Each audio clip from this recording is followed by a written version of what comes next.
তো ধন্যবাদ জানাই মাননীয় প্রধানমন্ত্রীকে, যিনি এই প্রসঙ্গটাকে স্টপ করার জন্য ইশারায় মাননীয় সংসদ সদস্যকে নির্দেশ দিয়েছে।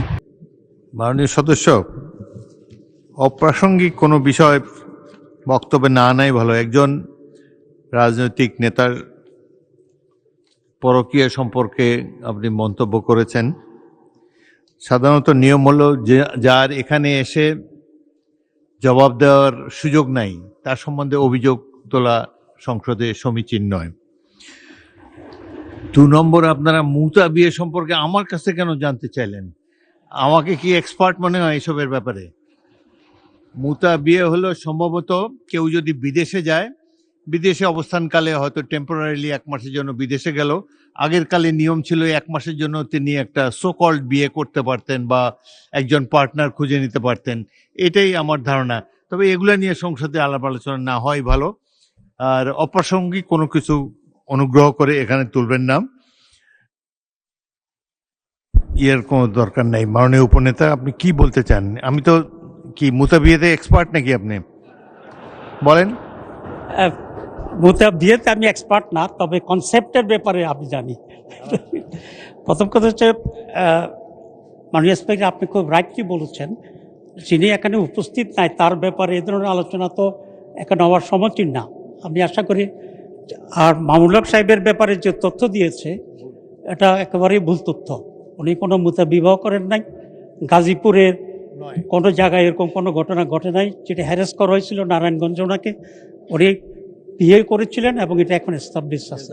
তা বিয়ে করার তো জায়েজ আমি মাননীয় স্পিকার। তা আমি চাইব যে এটা আপনি এক্সপান্ড করবেন।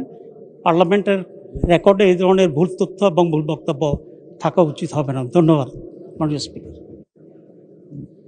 মাননীয় উপনেতা কি চিফ হুইপ বলবেন? বলেন। স্পিকার, যা অসংসদীয় এবং সমীচীন নয়, বিফিটিং দেখায় না। মাননীয় স্পিকার, আপনাকে অনুরোধ করছি সেটা মানে প্রসিডিংস থেকে এক্সপান্স করার জন্য। ধন্যবাদ। মাওলানা মামুনুল হকের এই বিষয়ে আলাপ করা সংসদের কার্যবিবরণীতে আসার কোনো প্রয়োজন নাই। এবং তাছাড়া এখনো কিন্তু এটা আমি বলার ইচ্ছা ছিল না, তিনি তার অবস্থান পরিষ্কার করতে পারেন নাই। যাই হোক, এটা নিয়ে আলাপ আলোচনা করার কোনো দরকার নেই। মুজিবুর রহমান সাহেব কি বলবেন এই সম্পর্কে? বলেন না কিছু। এটা একজন রাজনৈতিক নেতার জীবনের অন্ধকার অংশ, এখানে এখানে আলোচিত হোক, এটা চাই না আমরা। এই বিষয়ে বলেন না, অন্য কোনো কিছু বলবেন? Point of order. মাননীয় স্পিকার, ধন্যবাদ। আমি প্রথমত ধন্যবাদ জানাই মাননীয় প্রধানমন্ত্রীকে, যিনি এই প্রসঙ্গটাকে স্টপ করার জন্য ইশারায় মাননীয় সংসদ সদস্যকে নির্দেশ দিয়েছে। দ্বিতীয়, যেটা আপনার মন্তব্য, এটা সঠিক।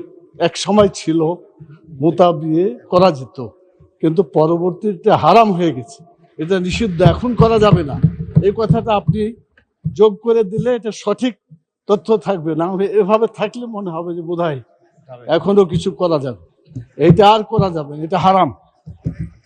ধন্যবাদ।